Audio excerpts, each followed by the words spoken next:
everyone, this is Gnargot, and today I wanted to bring you a Fiendsmith list that I've been working on the last week. So I was feeling like playing Fiendsmith again, especially since Lacrima got unbanned. I haven't played it yet, and I really wanted to play this beautiful quarter century rare, which is Fiendsmith Rextremende, which is much better now that we have Lacrima.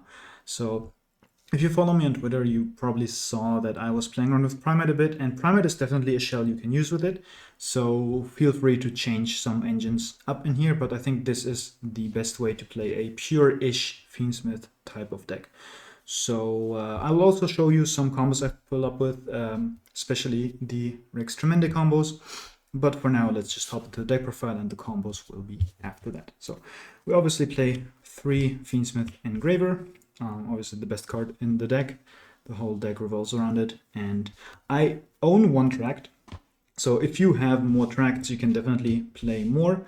I will tell you what cards to cut for it, but I will also play 3 Sanct. So I'll definitely, the 3rd Sanct should probably at least be like another tract, and then another card in this deck can also be a tract, but this still works. And of course the 1 Lacrima. We have other normal summons in the deck. If you decide to play it really pure, like cut one of the other engines I play, then you can obviously up the ratio of this because it's a very good normal summon. And then we obviously run the Lurry for the tract, and the new addition is the Fiendsmith Kyrie. I'm going back and forth on this, so I don't play Fiendsmith Paradise anymore. Instead I run this because this gives your pure Fiendsmith combos more punch. You don't just end on Caesar and Paradise Send, you end on a bit more. Much more resilient board, and also like the on-field effect is actually also very relevant. So if you don't know what this card does, is the on-field effect is this turn your Light Fiend monster can be destroyed by battle. Also your battle damage is halved, so that doesn't matter if you have a Fiendsmith on board or not. You just get half damage, so it's really hard to kill you through this, which is perfect for a deck like Fiendsmith.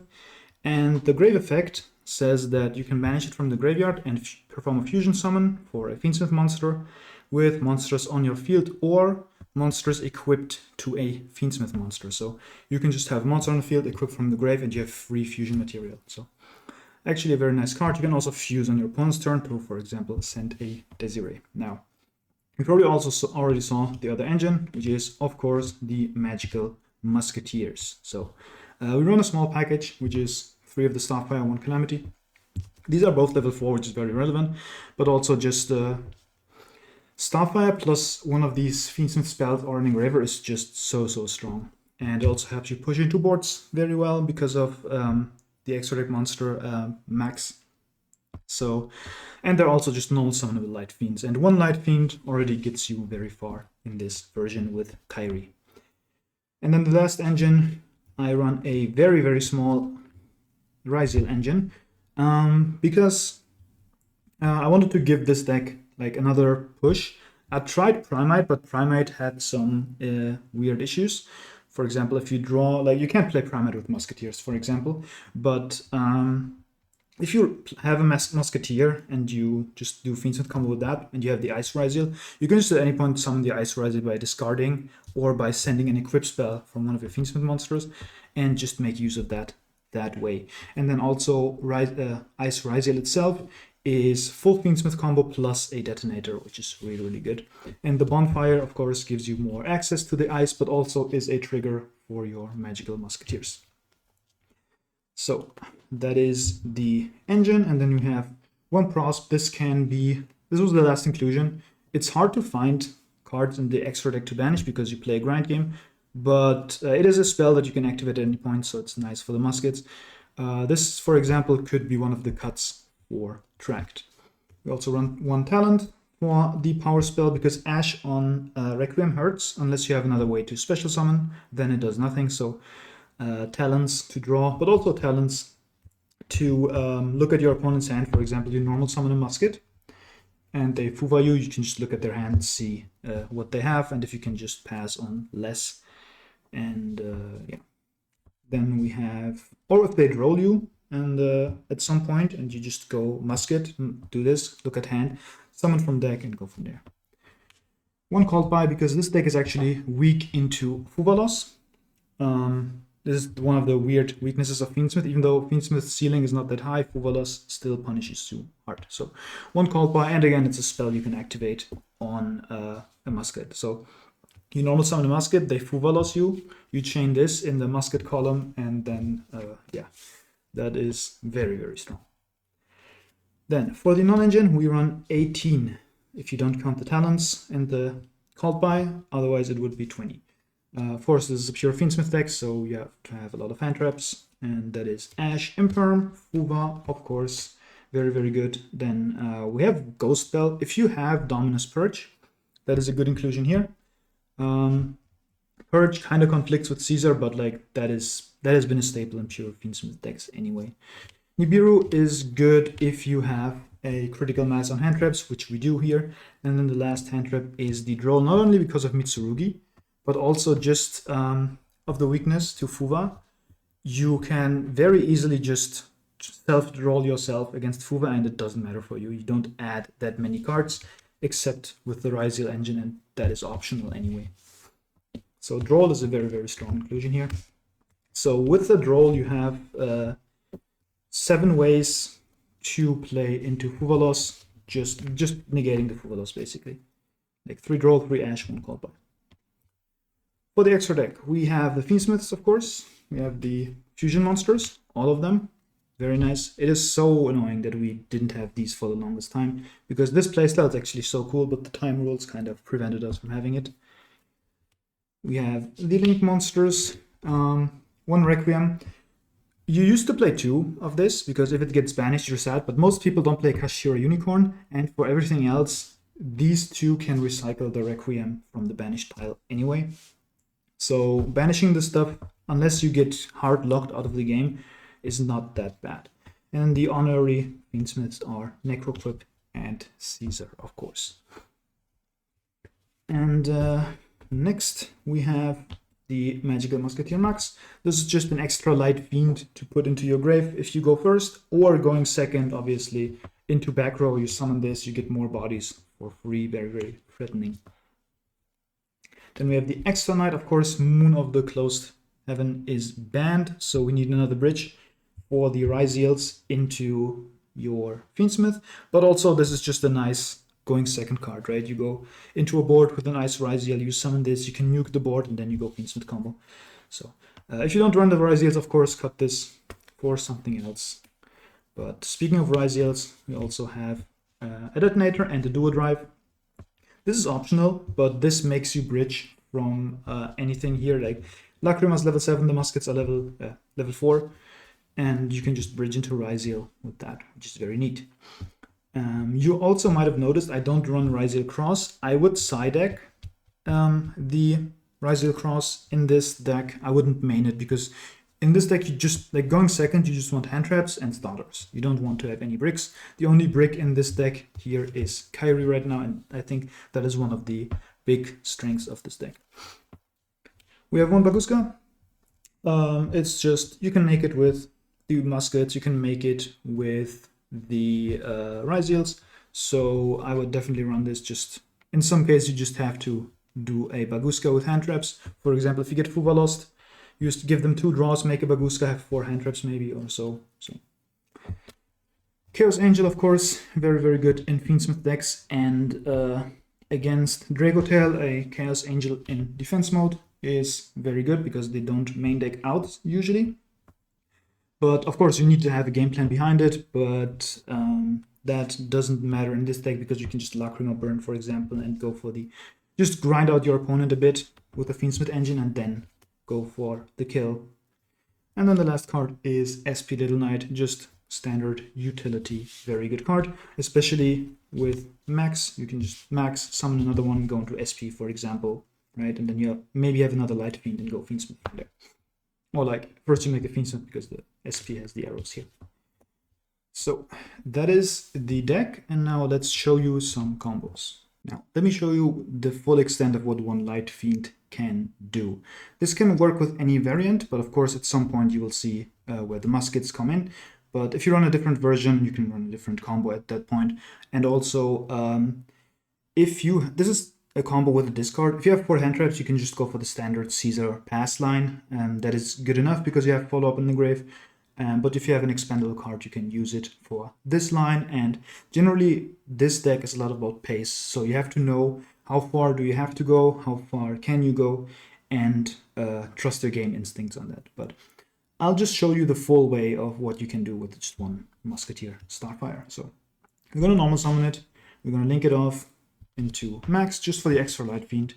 And then we link that off into Requiem and use Requiem for Lacrima.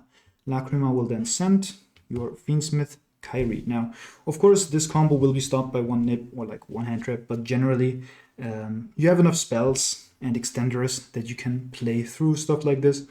And even the Caesar line would get stopped by a nib because you summon the Engraver, you summon Necroquip, that's summon number 5, they nib, and that's game over.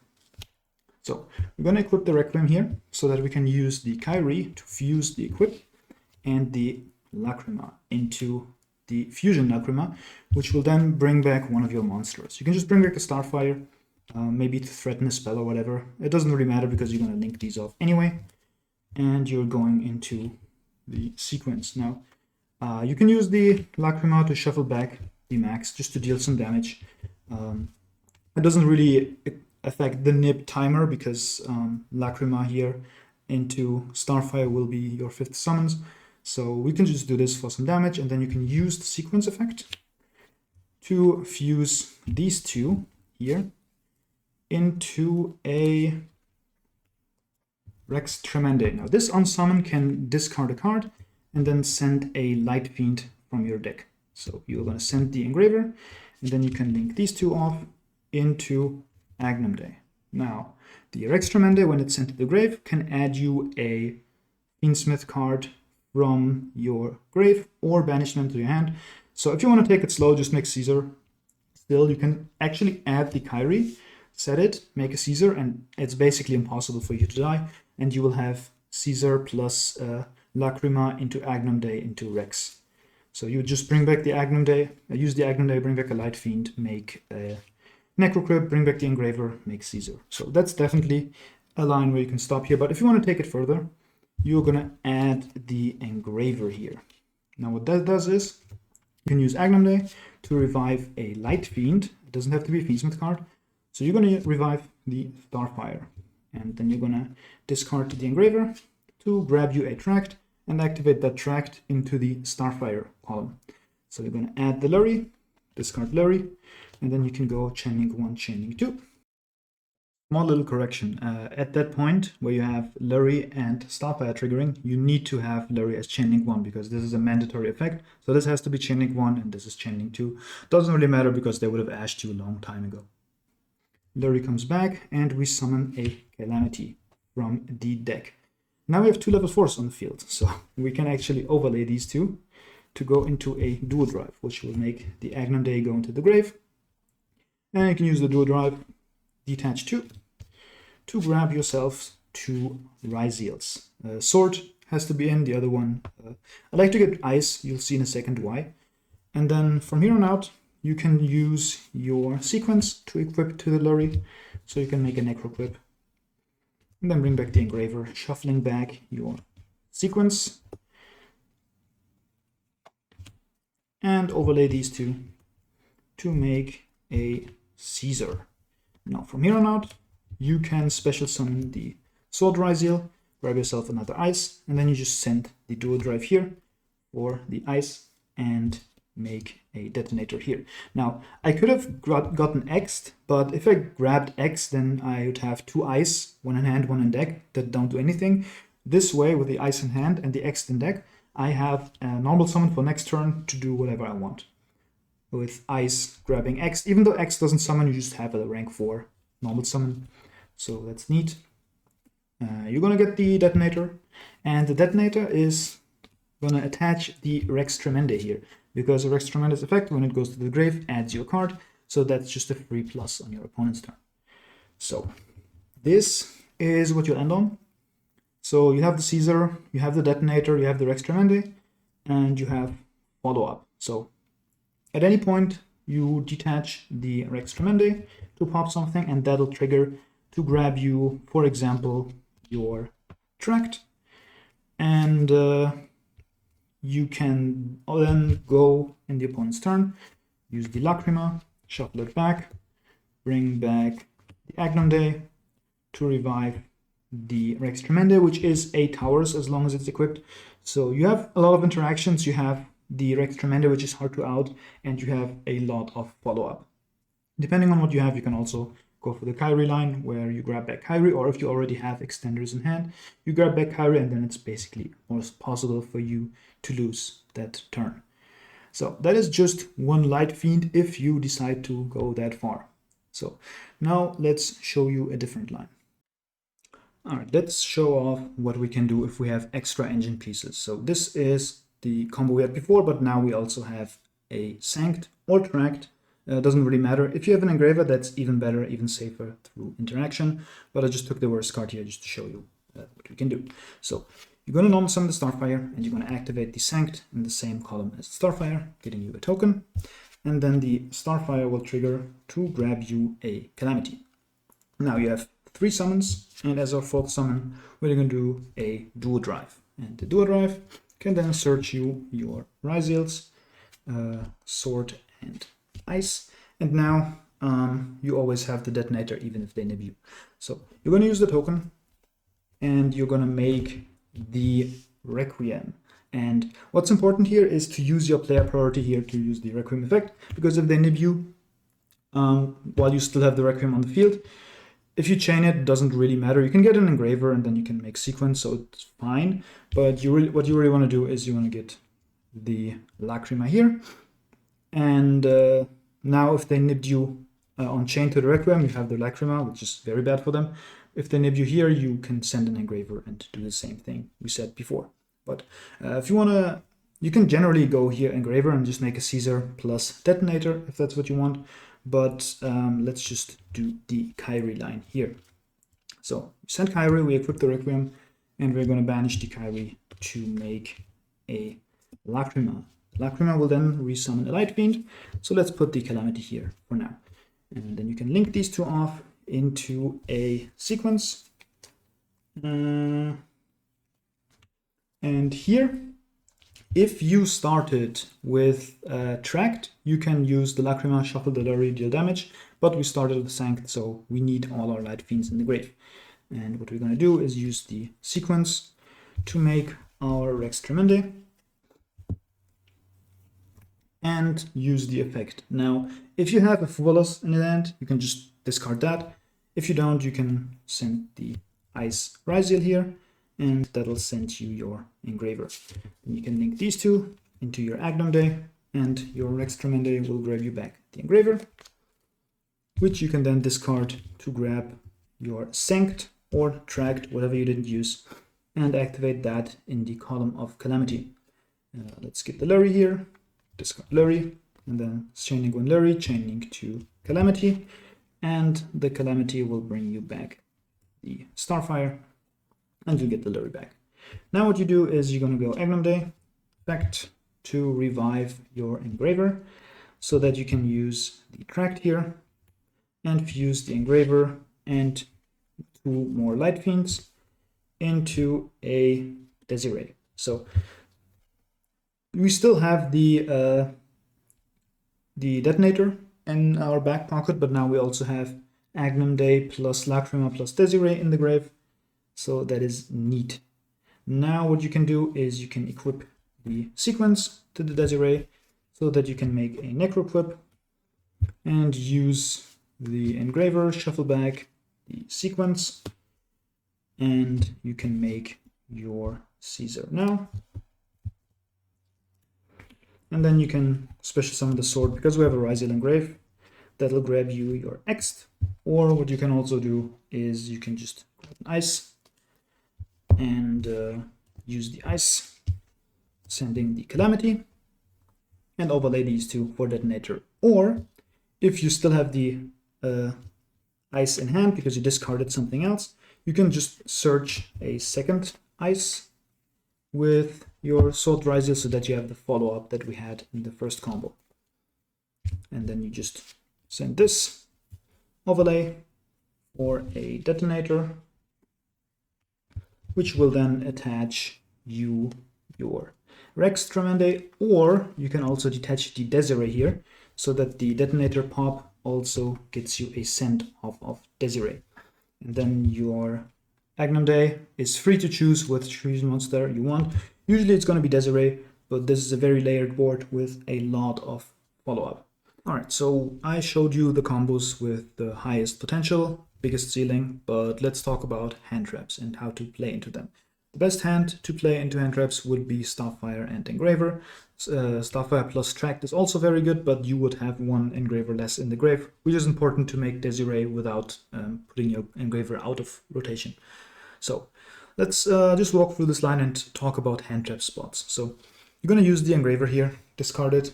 First, they're not going, like usually people wait for the Ash on the Tract, right? So you just grab your Tract and now they could roll you. If they roll you, that doesn't matter that much. You have a Tract in hand, but you can just go normal summon Starfire and go for your Fiendsmith line there, because you don't really add that much anymore. But if they don't, you normal summon the Starfire and you are activating your Tract in the same column. If they Ash here, and then you can still get the Starfire effect to summon from deck, and you already have your Engraver, so that's also not the best Ash. So you just could grab the Larry, discard Larry, and you have chaining one Larry, chaining to Starfire, bringing out Calamity, and summoning back Larry. Now, if you started with Tract here, what I would do, because you don't have the Engraver in rotation yet, is I would link off the Larry into a Requiem, use the Requiem to make Lacrima, and Lacrima send an Engraver, so that we have it in rotation in case they nib us, and then we can just bring back the Engraver, make sequence with the token. Now, we have the Engraver here already, but let's say they are we try to play around that, and we go Requiem, Requiem Tribute, and they Ash that. Then we still have the Tract engraved to fuse our two Light Fiends here, make Fusion Lacrima, bring a body back, and then you make Sequence. Sequence can then fuse the Requiem plus the Fusion Lacrima into Rextremende, and you can go from there. But since you already have the Engraver here, what we're going to do is we are going to make our Dual Drive and use it to add ourselves two Ryziels. Now, this is now putting the two Ryziels in our hand, while we also have the Engraver parked here, so we have resources in other places than our board, which is very good in Nibiru. And then what we can do here is, if we go unimpeded, we go Requiem and use the Requiem to summon Lacrima. Now the Lacrima, you could send a Kyrie if you want to go for a Rextremende line, or in this case you can also just send an Engraver to make the Desiree line. That'll go as follows. You go link off these two. You don't need the Dual Drive anymore. You make Sequence, and Sequence is going to use one of your Engravers. Going to use the Larry and the Requiem, and you can shuffle these back for your Desiree. Now from here on out, you still have the Engraver effect engraved. You could use the Tract to make Rextremende here, but I want to put the Agnum Day into rotation, so that's what I'm going to do here. Going to link these two off into Agnum Day. You'll see there's a lot of branching paths here, so if you want to go for a Rextremende path here, then you can do that as well. But the safest line is just go Agnum Day, use the Agnum Day, bring back whatever. You can bring back this, just if you have another spell, you can then revive the Starfire, but then you can just use the Engraver in your grave, do this, and here you could either make a Necrocrypt with the Calamity to make Caesar, or use the Tract to fuse these two into Fusion Lacrima to get more Fiendsmith into your grave. That's up to you. I will just go for the Necrocrypt here and make a Caesar that way. So now that we have this set up, we can go special summon the Salt Ryziel, grab another Ryziel here. I don't know if it's Ice or Ext. If you have any card that you can spare, you can use that to summon the Ice Ryziel, otherwise just use the other Ice Ryziel. And you're going to overlay these two for the detonator, which can then attach the Desiree. Because now what you can do during your opponent's turn at some point, detonator effect, detach the Desiree, pop something, and then the Desiree will shuffle something back like a Musketeer to send another card to the graveyard. And then you have the Caesar, of course, and the Lacrima, bringing back the Agnum Day, bringing back the Desiree for a negate and further layering. So this would be like just 2 cards, and it plays decently well into hand traps, while in the end you would get to this whole board. So you're not making sacrifices really. Don't use Kyrie in this combo. You can of course send Kyrie if you already have the Engraver on grave and go for a different line, but I like having the Desiree in the grave here. So that is it for the video. If you find better lines, please join the Discord below and then just send me the replays or whatever. I would love to learn more about this deck because we didn't have these cards for a long time. So Master Duel players maybe have a bit of an advantage there. But this is what I came up with Fiendsmith, Musket, with the Ryzel engine. And hope you like that. If you do, please leave a like, subscribe, leave a comment, and I'll see you next time.